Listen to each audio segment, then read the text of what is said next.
Olá, João Moraes, a.k.a. o Gajo. Bem-vindo ao nosso auditório do Centro de Artes de Águeda, vazio em certa parte, não é? Na parte física, mas ao mesmo tempo cheio, não é? Digamos assim. Cheio de vontade. Cheio de vontade, exatamente. Cheio de vontade de voltar a receber pessoas. De retomar. Pois. Exatamente, de retomar. Então vou apresentar-te a quem nos está a ver, João, e depois vamos falar um bocadinho sobre ti e sobre a tua carreira.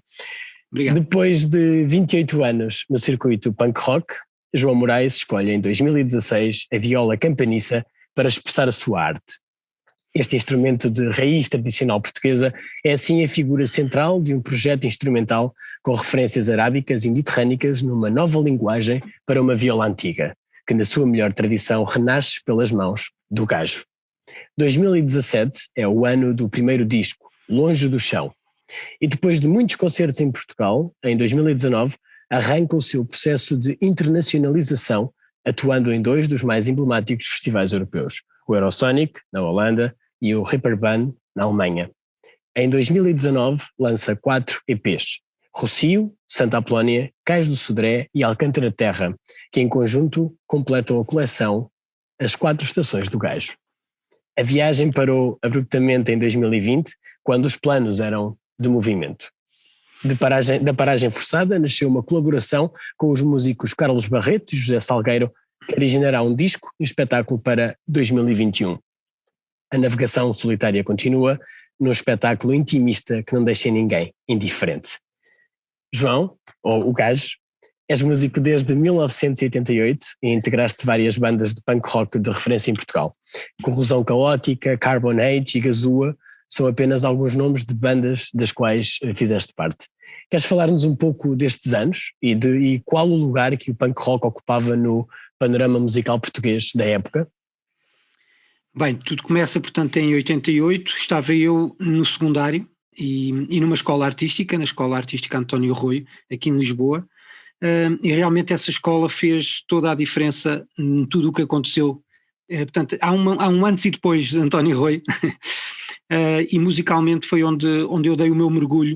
Nesta altura eu estava mais ligado à música mais pesada, mais música de intervenção, e portanto estava com 15 anos, estava ainda a crescer na realidade, estava a entrar nesse mundo, mas mergulhei, digamos que de forma bastante profunda nele, e portanto durante alguns anos foi isso que fez sentido para mim, foi sempre gritar alto algumas insatisfações, tinha muita gente à minha volta que estávamos de certa forma sintonizados, e é sempre bom sentirmos que não somos, que estamos isolados, né? É bom sabermos que somos uma peça de uma máquina maior, e eu ali nessa escola senti muito esse impulso, que depois durou muitos anos, para além obviamente dessa escola. A minha vida continuou com outras coisas, formei-me em design, por exemplo, fiz um curso de orivesaria também, tenho outras coisas aí que entretanto se cruzaram no meu caminho, mas a música esteve sempre presente, e pronto, talvez porque esse início foi tão importante, eu mantive-me ligado à música de cariz mais interventivo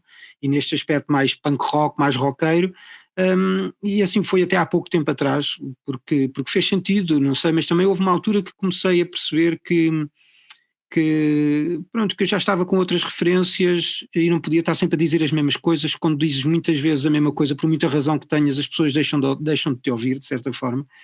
E por isso achei que tinha que mudar a fórmula de forma mais radical, e eu também já estava noutra idade, entretanto tinha-se passado quase 30 anos, né? E eu tinha que fazer um refresh, e pronto, e aí eu sintetizei tudo agora até ao projeto O Gajo, que foi quando eu resolvi fazer essa viragem mais radical. Estamos no ano de 2016, certo? Exato. E não respondi a uma coisa que também perguntaste, que era o que é que esse circuito, que impacto é que esse circuito tinha no panorama nacional na altura, né? Eu nunca estive muito ligado àquilo que se pode dizer ser o panorama, porque no fundo sempre me senti parte de nichos, de coisas que na realidade não estavam a acontecer mais do que estavam, né?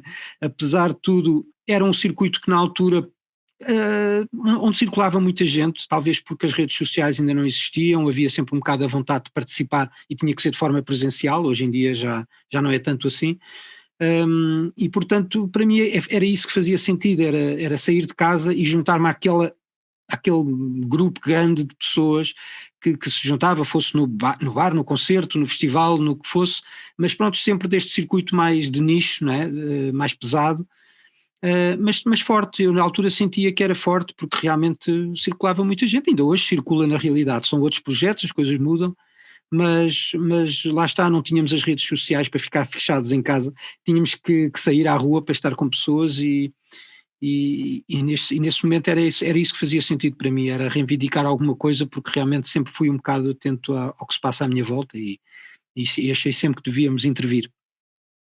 Exatamente.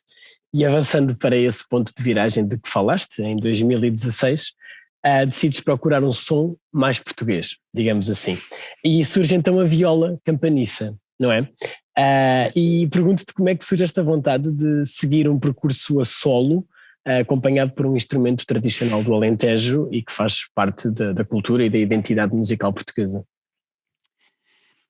No fundo foram duas coisas que levaram à construção deste projeto. A primeira foi realmente sentir que com as guitarras elétricas americanas, de uma forma geral as que eu tinha, as Gibsons, as Fenders, ou mesmo as Ibanhas, que são japonesas, elas são todas de fora, né? E portanto têm um som tão universal, estão um pouco por todo lado, que é difícil personalizarmos o nosso som agarrando numa Fender, ou não é impossível, claro, cada um tem os seus dedos e o seu talento, mas eu senti muitas dificuldades em ter um som particular, um som que fosse, que transportasse as pessoas que me ouviam para o sítio de onde eu sou, ou para aquilo que eu sou, para aquilo que são as minhas referências. E houve um concerto, por acaso, que foi marcante nessa altura, que foi um concerto da Anushka Shankar. Ela é a filha do Ravi Shankar, o Ravi Shankar era um dos embaixadores, vá lá, culturais da Índia, com a sua cítara, e ela já viveu a sua vida toda em Londres, mas veio cá tocar à Gulbenkian, e o facto é que ela continuou a tocar a sua cítara da forma, pronto, tradicional, um bocadinho inspirada também pelo pai, que foi seu mentor, e ela conseguiu transportar-me para as suas origens, né, de certa forma, porque nós fechamos os olhos e aquele som transporta-nos de alguma forma para aquilo que ela é, ou para aquilo que era a realidade dela. E foi aí que despoltou a minha ideia de o instrumento que eu toco tem que ser português. Porque se for estrangeiro, vai-me transportar para outro sítio qualquer que não é o sítio de onde eu sou. Portanto, foi assim uma espécie de uma iluminação. Tchan! Deve ter feito uma cara na altura que as pessoas devem ter ficado. O que é que se passa com este gajo? E pronto, essa foi uma das grandes questões. E a outra questão do projeto a solo teve a ver com eu estar a fazer quase 30 anos de bandas. E confesso que não é fácil ter uma banda com tudo aquilo que implica a gestão de vidas, a gestão de agendas, e apesar de não me ter chateado com ninguém, o que se passou foi que senti que eu não estava a conseguir evoluir porque havia muitos pesos que me estavam a prender de alguma forma, e portanto tive que fazer o teste e se eu fizer isto sozinho, será que consigo chegar mais longe ou fico no sítio onde estou? E portanto foi assim uma espécie de um ano cheio de revoluções em termos artísticos também daquilo que eu pretendia fazer. O instrumento chegou a vontade de tocar sozinho, portanto eu tinha, digamos que, toda a liberdade para levar para onde eu quisesse o projeto, porque não tinha nenhum compincha de banda que me pudesse, sei lá, não é, eu não diria que seria mau ter um compincha de banda, mas realmente ali eu precisava de toda a liberdade para poder circular por onde eu quisesse, e pronto, e assim se deu então esse mergulho na viola campaniça, que durante uns meses o que fiz foi tocar na sala de ensaios, foi fazer uma coisa por acaso que já não fazia há muito tempo, que é simplesmente não ter um sentido, é simplesmente procurar qualquer coisa sem saber o que é que vai sair. Gravava muitas vezes coisas que eu via depois para perceber se faziam sentido ou não, e pronto, até que cheguei realmente ali a umas 3 ou 4 músicas e resolvi candidatar-me aqui a uma noite, como é que se eles dizem? Uma noite, aquelas que tu podes, durante 15 minutos tens um micro por tua conta. Open mic. Exatamente. E fiz isso ali no Bar Popular, aqui em Alvalade, que eles tinham as quartas-feiras do Open mic, e eu resolvi levar a campaniça e ir lá tocar as 3 músicas ou 4 que tinha feito, e pronto. E a partir daí, como ainda ouvi 2 ou 3 aplausos lá no fundo, achei que valia a pena avançar por este caminho. E pronto, foi assim. Fantástico.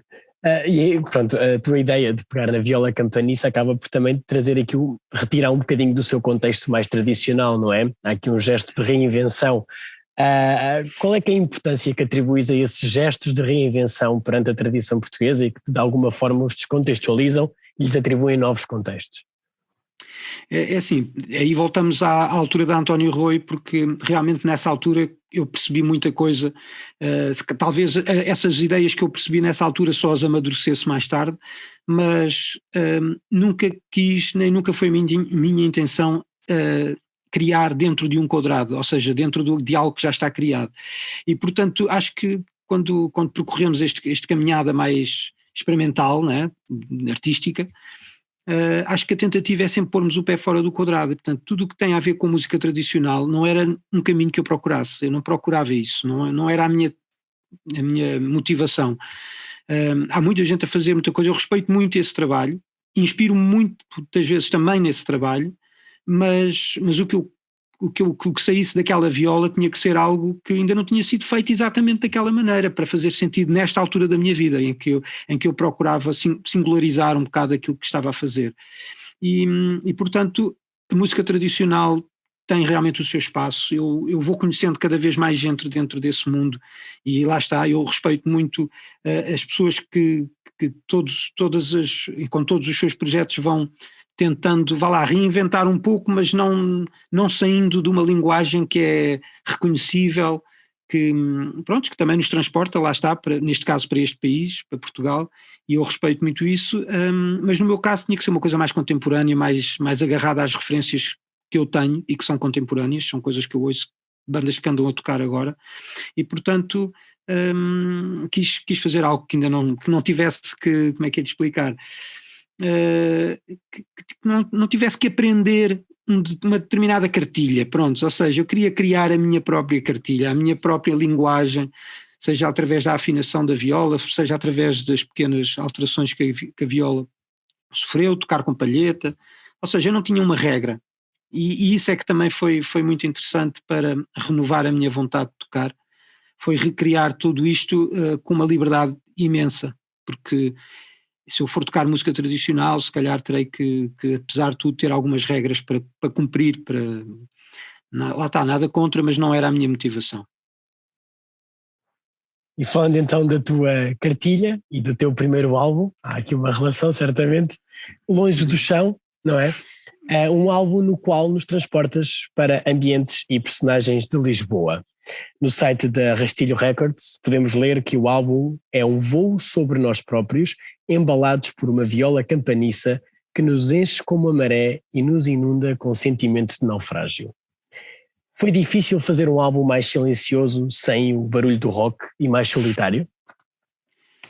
Bom, em 2017 não foi, pelo contrário, foi fácil porque, digamos que cansado e talvez um pouco farto, mas mais acima de tudo cansado de destruição e de efeitos, já estava eu, portanto, quando eu descubro esta viola, parece que se abre assim uma porta que ainda não estava aberta naquilo que é a minha existência, e abriu-se a porta para um sítio cheio de coisas novas, e portanto eu diria que esse disco aparece em muito pouco tempo, ou seja, foi só preciso trabalhar ali durante 3 ou 4 meses e de repente tenho um disco pronto, porque ainda hoje, lá está, o outro de 2019 são 20 músicas e agora já vem outra a seguir, parece que ainda não, a torneira ainda está aberta, ainda está a correr, as ideias ainda estão a correr, e por isso esse disco de 2017 está muito focado em Lisboa em termos de referências, porque pela primeira vez, lá está, tenho um projeto a solo, posso inspirar esse trabalho naquilo que é a minha realidade específica. Se eu tocar com outra pessoa que não seja de Lisboa, ele não tem que levar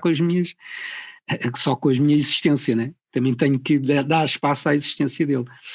E portanto é uma cidade que eu gosto muito, ainda acho que sou um espelho também daquilo que Lisboa representa, nas suas coisas boas e más, ninguém é perfeito, a cidade não é perfeita, mas eu acho que tem muitas coisas interessantes, acho que é sempre uma cidade boa para visitar, e depois tem aqueles pequenos mundos isolados nos seus cantinhos, às vezes as coisas nas zonas mais escuras, menos bonitas, personagens, né, lugares, por exemplo, eu tenho uma música que é uma ginja com elas, aquela ginja faz parte da minha existência desde que comecei a beber álcool, ou seja, desde os 2 anos, estou a brincar, isto foi uma brincadeira.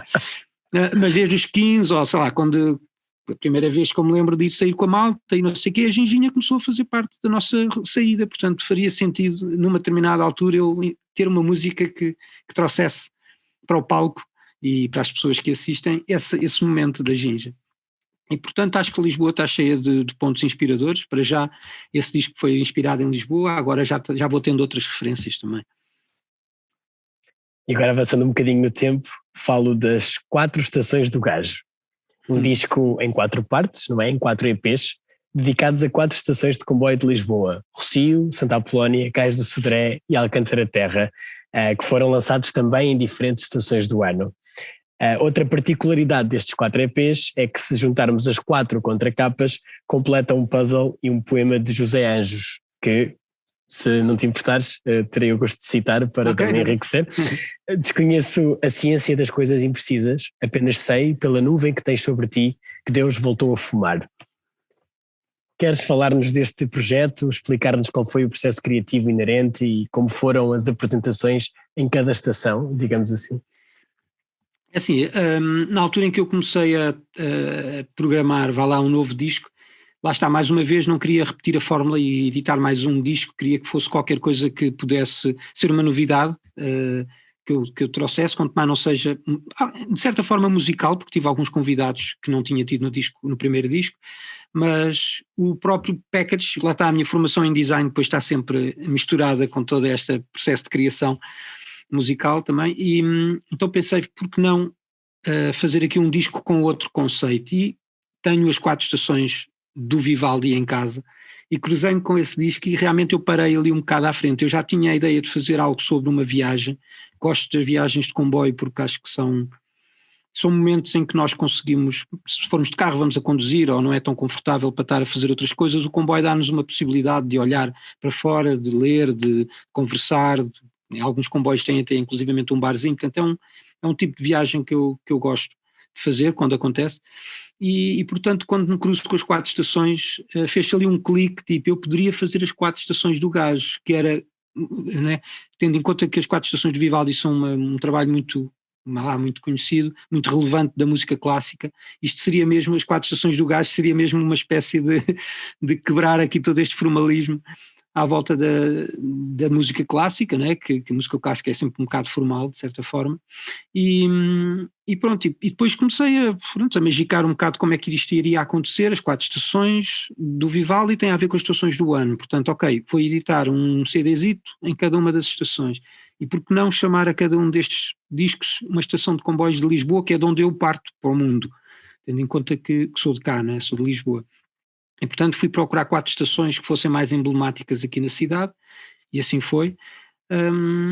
E portanto tudo isto depois começou a criar aqui um conceito que foi aprovado, vá lá, pela equipe também com que eu trabalho, e pronto, tenho que agradecer muito à Rastilho, porque acho que foi uma grande aventura que a Rastilho Records abraçou, mas acho que tem resultado bem. Acho que as pessoas ficam curiosas também por ter aquele pacote de 4 discos, são 4 EPs, né? No total são 20 músicas, e cada um destes é a estação do Rossio, a estação de Santa Apolónia, blá blá, e são, portanto, a coleção, as 4 estações do Gajo, tinha o conceito criado.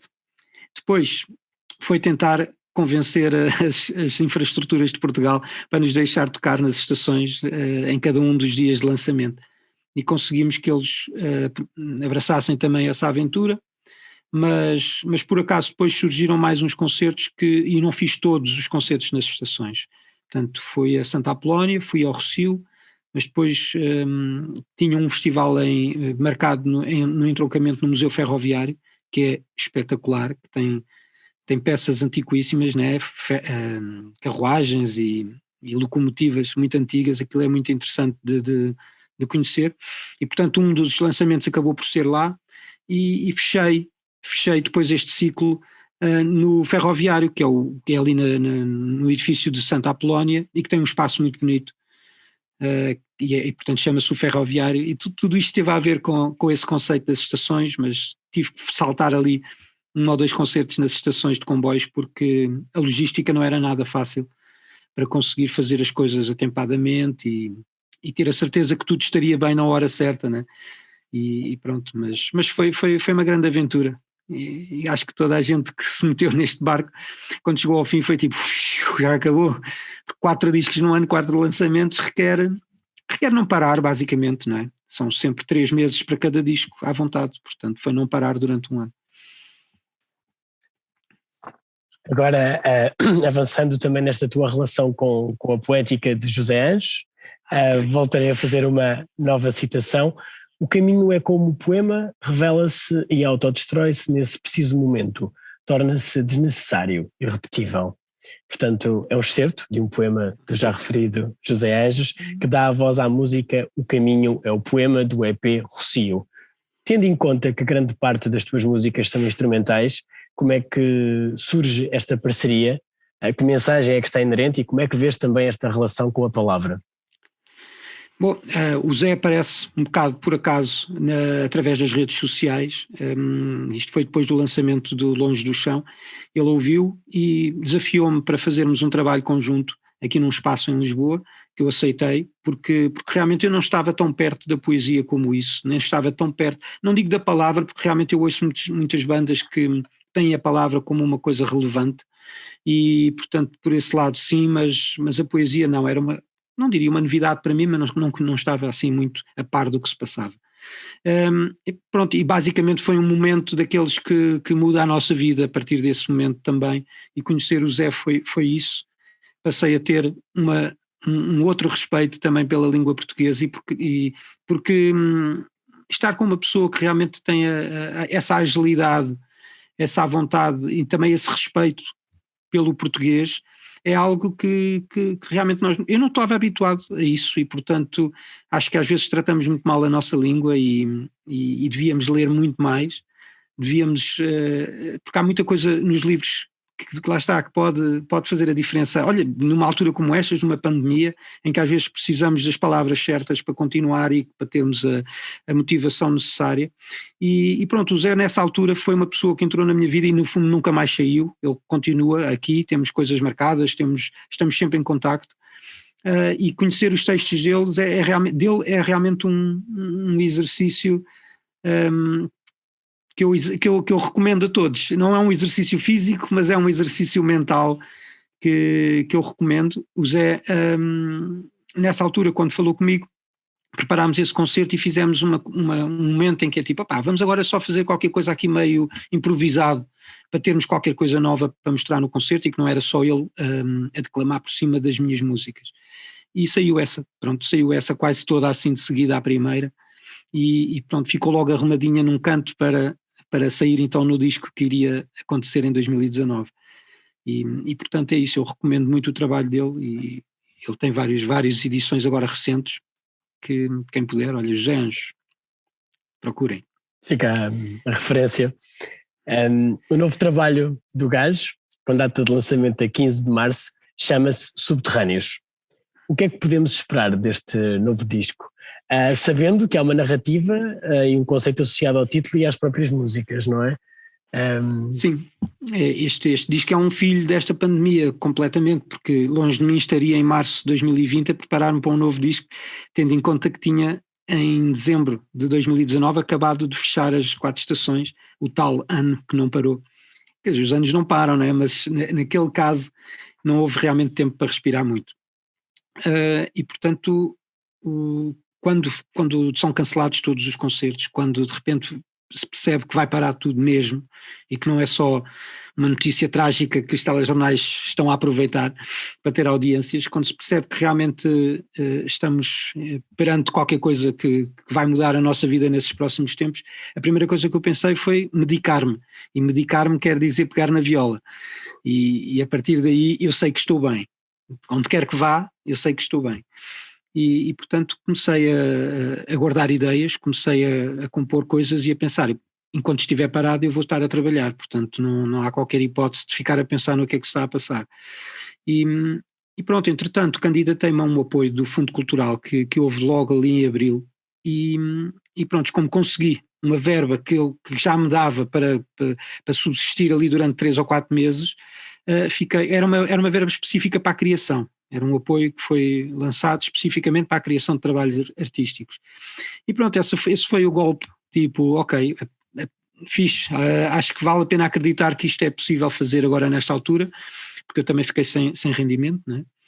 E portanto começou tudo aí. E o nome do disco surge pensando que esses primeiros meses, nós de repente vimos-nos confrontados com o nosso eu interior, né? Porque é aquele momento em que percebemos: eu não posso estar com os outros, ok, fico comigo, mas tenho que, se calhar, de repente estar muito mais tempo comigo do que eu estou habituado a estar, né? E o que é que eu vou encontrar quando aprofundar essa relação que tenho de estar vários dias, se calhar sozinho, ou no seio familiar, mas não deixa de ser, não temos o tal escape que às vezes temos, né? De sair, de estar com os amigos e de viajar, o que quer que seja. E esse encontro connosco, né? Muitas vezes não é um encontro feliz, é um encontro triste, é um encontro às vezes com muitas frustrações, muitas coisas acumuladas, e isso basta ver as notícias para perceber que o aumento, sei lá, da violência doméstica ou sei lá, das medicações, mesmo a questão da relação com as crianças, que possivelmente a nível psicológico estão afetadas, muitas vezes não têm a ver diretamente com elas, é o ambiente que se cria à volta delas que também não beneficia o seu crescimento, e portanto há muita luta que de repente se gera aí. Os subterrâneos são isso mesmo, né? São esse mundo que nós fomos encontrar dentro de nós próprios, dentro do nosso seio, daquilo que nós achávamos que era saudável e que se calhar não é tão saudável. Noutros casos houve digamos que houve a felicidade de encontrar um mundo que afinal é mesmo perfeito, é mesmo bom, porque nem todos encontramos coisas negativas, né? Também encontramos coisas positivas nisto tudo. E pronto, a partir daí tinha o conceito, tinha 3 ou 4 meses garantidos de subsistência, portanto foi começar a compor, começar a trabalhar neste disco que vai ser lançado já, é quase, está aí, já está quase aí. E pronto, o que eu quis que fosse diferente relativamente ao trabalho anterior, isto lá está, falando daquele quadradinho onde eu sinto sempre os pés a ferver e tenho que saltar para fora, o que aconteceu foi trabalhar com mais 2 músicos. Achei que estava na hora de fazer o teste de trabalhar em trio, de voltar não digo ao conceito banda, porque continua a ser o gajo, não é? Mas trabalhar com 2 músicos e pronto, e aí é que a coisa de repente explode para uma coisa que não era pensável para mim nesta fase, que era conseguir ter a oportunidade de trabalhar com o Carlos Barreto e com o José Salgueiro, que se calhar também devido à pandemia tinham mais tempo livre, e eu acabei por aproveitar isso e foi espetacular. Eu não tenho sequer bem palavras para descrever como é que foram esses meses de composição, de trabalho com eles, a disponibilidade que eles têm, a generosidade, são exímios, né? Músicos, são tecnicamente em todos os níveis, digamos que me senti assim um miúdo assim, tipo numa loja de qualquer daquelas, sempre muito, como é que é dizer, sempre muito espantado com tudo o que estava a passar. Mas pronto, era a realidade e eu abracei-a e agarrei-a com unhas e dentes e pronto, e acho que fiz um trabalho fixe, que eles gostaram e portanto eles também deram o seu contributo forte, alto, a um grande nível, e portanto acho que este trabalho era um trabalho que eu teria talvez pensado fazer daqui a uns anos, não já, e estou muito feliz porque correu tudo bem.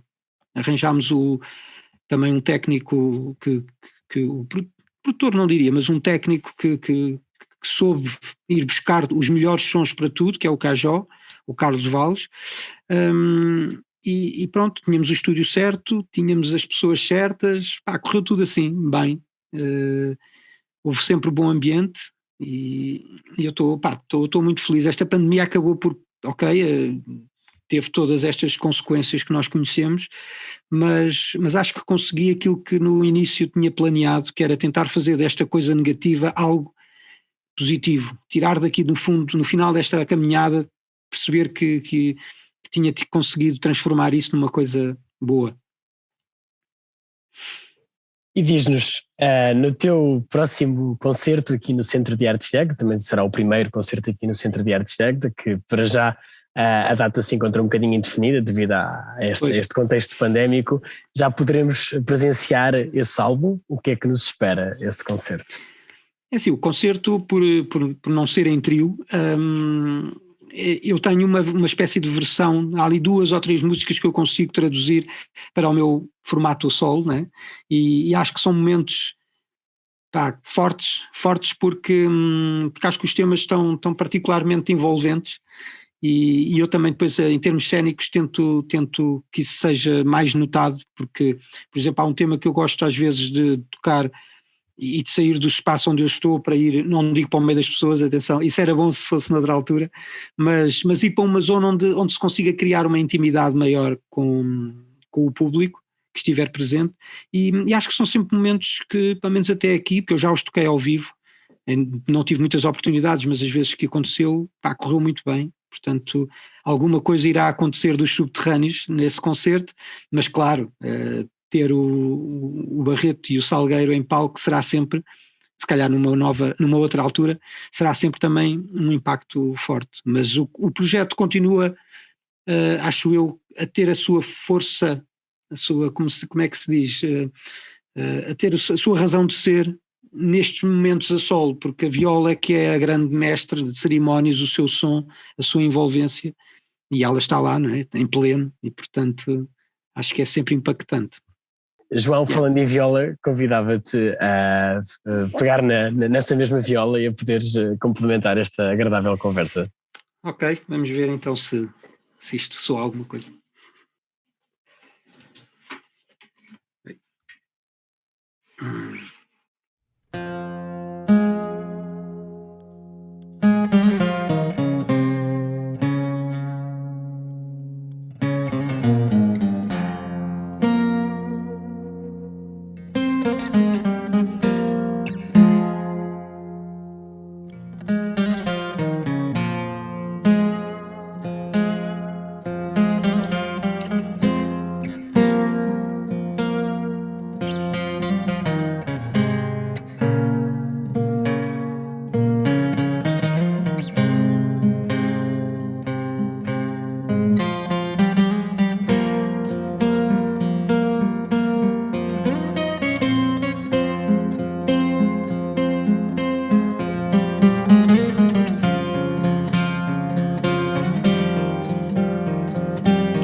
Fantástico, fantástico. É intenso, isto é intenso. Mas pronto, olha, esta música está no novo disco, neste caso tem uma percussão e um contrabaixo. Esta é uma versão só a viola e pronto. Chama-se Morfeu, já agora. Morfeu é o Deus do sonho e portanto acho que há sempre uma boa referência. Se bem que não podemos só sonhar, né? Também temos que acreditar. Claro que sim. Muito obrigado. Muito obrigado nós, João, a.k.a. o Gajo, por ter estado connosco em palco, e esperamos que a pandemia acelere a fuga para que possamos encontrar-nos aqui presencialmente. Muito obrigado também pelo vosso convite e espero que para a próxima seja presencial o nosso encontro. Esperamos todos. E até lá. Esperamos todos. Tá. Muito obrigado. Obrigado.